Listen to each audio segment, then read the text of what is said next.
Hello and welcome to webinar 23 of 2023. Is it 23 or is it actually webinar number 24? Doesn't really matter. It's motivation and commitment anyway.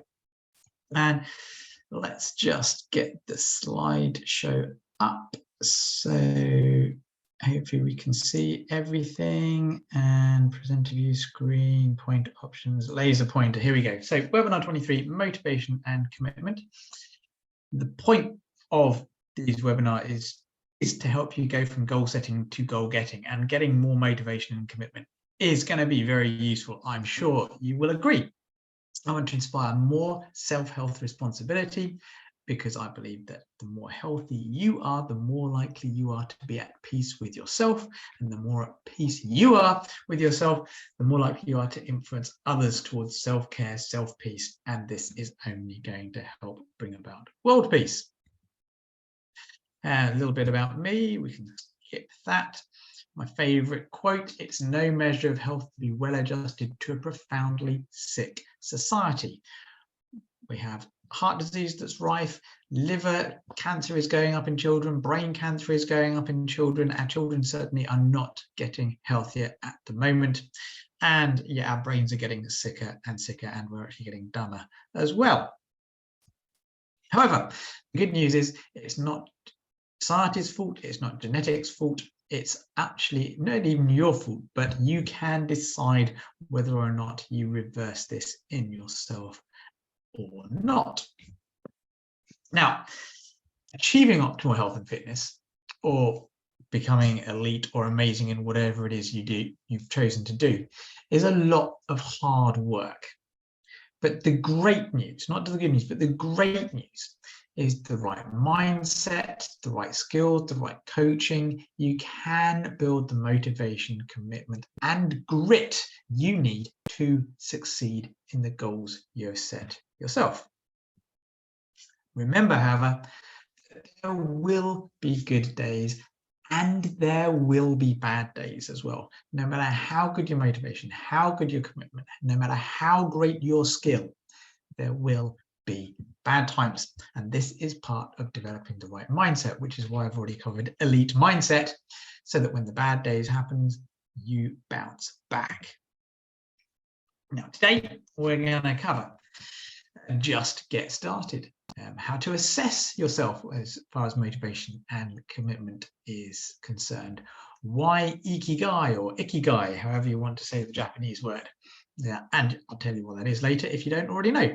And motivation, the motivation equation, and the soul force equation, which I've already covered. Develop the grit to stick to a goal, the motivation molecule, and a few other bits and pieces as well. Now, here we go. So routine, no, here we go. Where are we? Self-control, no, that's next time, isn't it? Motivation and commitment is pillar number 2 of the Mental Performance Mastery Program, put together by Brian Kane. And this is what he uses to build elite teams in the USA. So we're talking about baseball teams, football teams of all levels. So whether it's children's or little kids leagues, all the way up to, you know, the highest level of professionalism, whether this is individual athletes, whether it's with teams, or even with its CEOs, and whether it's with corporates. This program helps. So it's personal and it's for building teams as well. And yeah, pillar number 2 is what we're covering today. Also, I learned about it through Heroic, and yeah, I am a trained Heroic coach too. And the reason I got interested in thinking right and communication and all of this is because of the magnificent 7 health strategies that I learned from Dr. Bob Rakowski. And I summarizes the fantastic functional 3, which is functional movement, functional nutrition, and functional thought, which is what we're covering today. So, motivation. Some of these slides are from my online course on mindset. If you want access to that, let me know. It's not free, but this is part of it, or parts of this are part of it. So what is motivation? Well, motivation comes from, I think it's the Latin, to stimulate toward action, which is basically about getting momentum going. And the best way to get momentum going is, as Nike put it, or Nike, however you want to say it, just do it. Because motivation, okay, is often the result of action, not the cause of it. And it's getting started that creates motivation. And this is a quote from Brian Kane, which I'm just paraphrasing a little bit. And so he calls this the physics of productivity, because according to Newton's first law, once an object is in motion, it tends to stay in motion. So motivation in itself isn't the motivation. It's motivation is once it's actually got moving. Okay, and you want to really break it down. Motivation is the push that gets you going. However, just that first step is what leads to more motivation, and commitment is what keeps you going through the day-to-day grind. So let's assess, first of all, where you are. And there are some general commitment questions, and you can change the XXX to whatever it is that you're wanting to find out how committed you are or how motivated you are. So I'd suggest what you do is you take the time and you pause this recording and actually go through these questions and answer these, because this will help you. So first of all, why are you doing, or why do you do what you want to do? So why do you want to, or why are you doing What do you want to accomplish with it? So this is the why and the what, coming back to this later. What do you enjoy most about your job, your work, getting healthy, exercising? What is it you enjoy the most? What are your biggest challenges in whatever it is?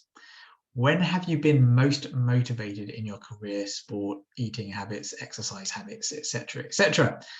What are the biggest challenges you have to sustaining the commitment it takes to be the best you can possibly be? And if I were coaching you, I would ask, how can I best serve you as a coach to help you? Because some people, when they reach out for coaching, they want something a little bit different from what I may expect, and also different people want slightly different things from coaching. Now, related to this motivation is grit. And have you got the grit to commit? Now, grit is defined by Angela Duckworth, who's basically a doctor of grit, a PhD of grit, the power of passion and perseverance. So what are your passions? So what's your why? And what keeps you going? Your perseverance. So you can actually look up the grit scale and Angela Duckworth, and you can actually fill this in, and it gives you a good idea about how you may succeed in any endeavor that you put yourself towards. And the grit scale, I think it was first used at West Point Military Academy in the USA. And there's all kinds of things that are measured at West Point about, the academic stuff, all kinds of different things that are actually graded. And they found out that this simple grit scale, like there's 10 questions, 8 questions in it. And this simple grit scale actually predicted the success of the students more than anything else, more than IQ, more than all sorts of other things. So grit can be measured, can be worked upon and improved, and it is a predictor of success. However, I prefer to use, when I'm coaching people, Brendan Burchard's SES indicator assessment, and you can actually go online and find this yourself. Put in Brendan Burchard success indicator assessment and you can find it. And as he says, grit is supposedly passion and purpose, best defined by Angela Duckworth's wonderful book, Grit. The only thing obvious to any practitioner in change is that Duckworth missed was people skills. So yes, grit is what comes from you, but people skills are also what's really important for success, which is why when I am coaching people, we work on that as well. So how do to improve? Once you've assessed yourself where your grit is, maybe you've realized that your grit score is low, and it doesn't look like you're going to succeed, or maybe your success indicator is pretty low. It can help point you to what you need to improve in. But how do you improve motivation? Well, go back to those questions. Start with the why and the what. With a strong why, you can endure anyhow. Traditional goal setting methods are actually too superficial as well, because they don't actually dig deep into why you want to achieve these goals. And there's more to that later as well. And so identifying the why, there's some simple questions which you've already had a look at. But there's also an exercise called 7 Layers Deep by Dean Graziosi. Now, I don't know if that's available online, but again, it's something available to my patients and clients. So if you are a patient, if you're a client, and you want the 7 Layers Deep exercise, let me know. So let's get a bit deeper. What gets you out of bed in the morning? Is it pleasure or is it pain? Is it because you're looking forward to a great day, or is it because you know that if you don't get out of bed and don't work, you're not going to earn any money? Now, the problem with pain-based motivation, certainly if it's to do with losing weight, for instance. So let's say you want to lose weight, you want to exercise to lose weight, you want to eat healthily to lose weight. You choose a path. What happens when you actually get to your target weight and you've lost that weight? Basically, all motivation goes, you go back to your old ways and it all comes back again, because you had the wrong motivation, which was losing weight, which I'm not saying you shouldn't lose weight if you do need to lose weight, but the weight loss itself is not the right motivation, which is why people fail. And this is a picture for, if you've ever seen WALL-E, you know what happens when people lose all their motivation, the need to do anything. When they have everything looked after, they lose the ability to walk. Yes, it's tongue-in-cheek, but you know what? You look around today, all the convenience we have, we can just buy everything from Amazon, we can buy everything online, we don't have to move from our beds. We are currently heading this way, which is unhealthy. We are adapting to a sick society. So what is your reason to get up in the morning? It's called your ikigai. And this was some research in, of course, Japan. Your reason for getting up in the morning, which it can be anything, it can be as simple as because you want to look after your grandchildren. Your reason for getting up is to experience the joy of getting up in the morning and seeing a sunrise. There can be all kinds of things, from little to large. It can be a massive world-changing desire that you have, or it can be something that's very, very simplistic and very personal and joyful to you, as simple as living, basically. But explore it deeper. What do you love doing? What are you good at? So you love doing it and you're good at it. What maybe can you get paid for? If you are needing money, that isn't a job that you also love doing or are good at. And what does the world actually need that you might be good at, or you might love, or you could actually get paid for? And your ikigai can be something that's kind of a mesh of some of these things. It may not be the thing you love doing the most. It may not be the thing that you get paid the most for. It might not be the thing that the world needs the most from you, but maybe it is, or maybe it should be. So start asking these deeper questions of yourself. You can also, of course, have task-specific ikigais as well. So know why you. So first of all, so maybe you've worked out what your biggest passions in life are, whether it's playing golf, whether it's looking after the grandchildren, whether it's volunteering somewhere, and you have to be able-bodied to do it. But you know, at the same time, you've got to get healthy, you've got to lose weight, you've got to exercise more, you've got to get stronger arms to be able to lift up your grandchildren, you've got to get stronger legs so you can get down to the floor. So link your reason for getting healthier or more mobile to whatever it is your bigger why is. I hope that makes sense. So yeah, whatever it is you're trying to achieve, weight loss, learning to cook, learning to speak another language, try and link it to something bigger and more meaningful if you are finding it hard to do. And as Brian Kane says, with a big enough reason why, you will find the motivation to do the dirty work and find the gift in the grind of doing what you do every day. Also brings us to the motivation equation. how to increase your motivation on demand.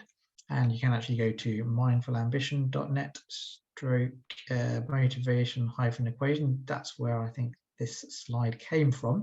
But it comes from a book called The Procrastination Equation by Piers Steele. And the motivation equals expectancy times value divided by impulsiveness times delay. So let's go into that in a bit more detail.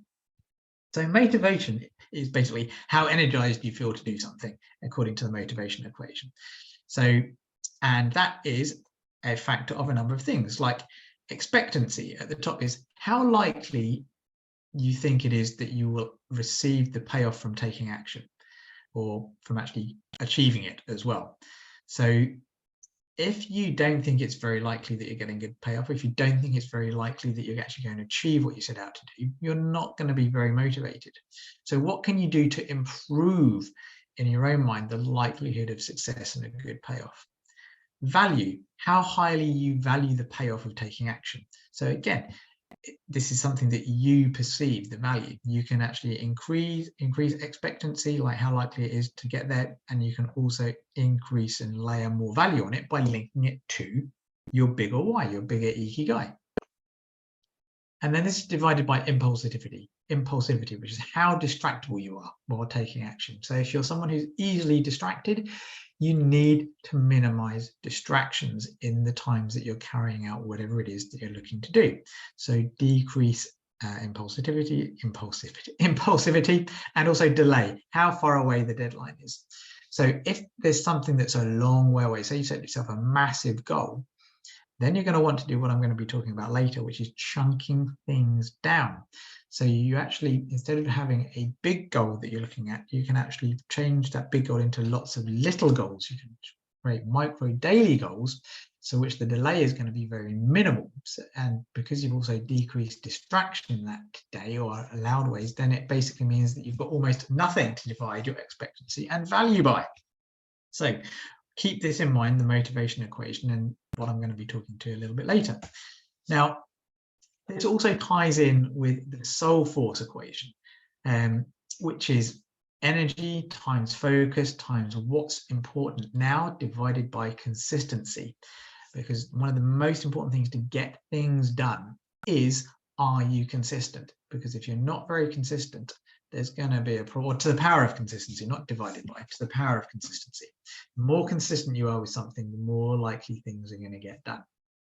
And the motivation equation is part of the soul force equation. It's the kind of what's important now, focus, energy area.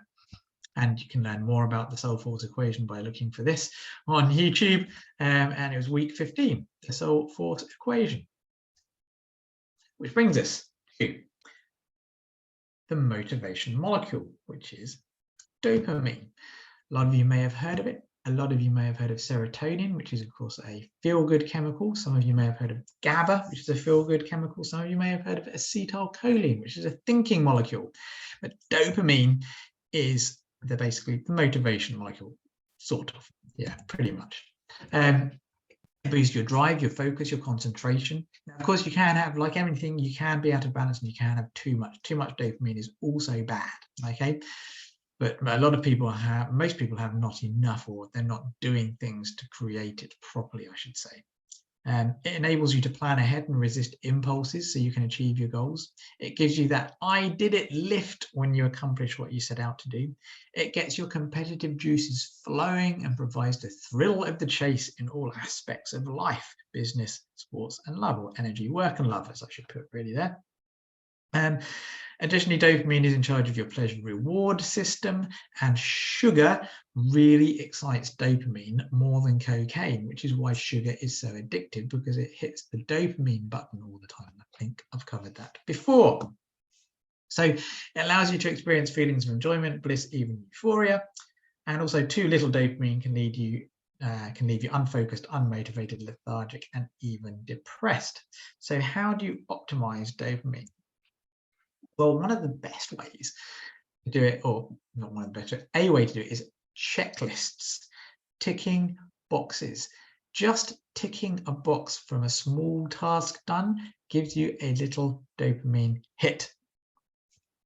And to give yourself checklists, measure success. Again, this is from the NPM Certified Coach Program. You treasure what you measure. Measurement leads to motivation. However, not everything that counts can be measured, and not everything that can be measured counts, but you can find ways to measure things and give yourself lots of things to tick off through the day to keep you motivated. Which brings me to a tool. If you want to teach people a new way of thinking, don't bother trying to teach them. Instead, give them a tool, the use of which will lead to new ways of thinking.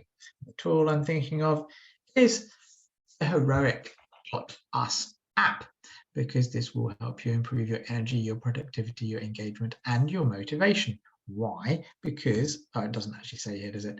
Why? Because it basically, I should put up some pictures of this. It basically gives you your own tick list, which you can actually create every day. You can set up a load of things in advance. You can actually then tick things off as you're doing it through the day in every area of your life. And each time you tick something off, it lights up. But then when you actually finish a complete task or finish a day, it basically lights up and goes, "Well done, hero," all sorts of things. So it's very, very, very simple. Okay, and just using the free version for 30 days, you'll be energized, more productive, more connected, and therefore more motivated with all these things. So you can go to this web address, or you can use the QR code as well to go to the sign up area, and just use the free version. There's a premium version, but just use the free version to get it going. Now, the next thing for dopamine, apart from checklist, is nutrition and a healthy eating plan. I covered this a few weeks ago about eating, and I also covered it briefly, I think, in the mind chemistry video that I did. Is if you're lacking all the right things in the food you're eating, then you're not going to be able to create all the brain chemicals you need. Likewise, if you're not actually eating healthily, then it's likely you're going to disrupt things in the wrong way as well, which also leads us to detoxification. Many of today's pollutants and toxins actually interfere with the proper working of the brain. So not only is a good base healthy eating plan, which I covered a few weeks ago, also detoxification is very helpful. So go and look at my Detox Your Heart webinar that I did, I think, in January or February, or the moldy heart one as well. There's two that I did on different toxins and molds that actually get in to affect the heart, but they affect every organ, including the brain. So clean your mind, feed your brain what it needs, and you can make plenty of dopamine, and that itself will help. Actually, so like I said, if you're looking to eat more healthily, just eating more healthily will make it easier to eat more healthily.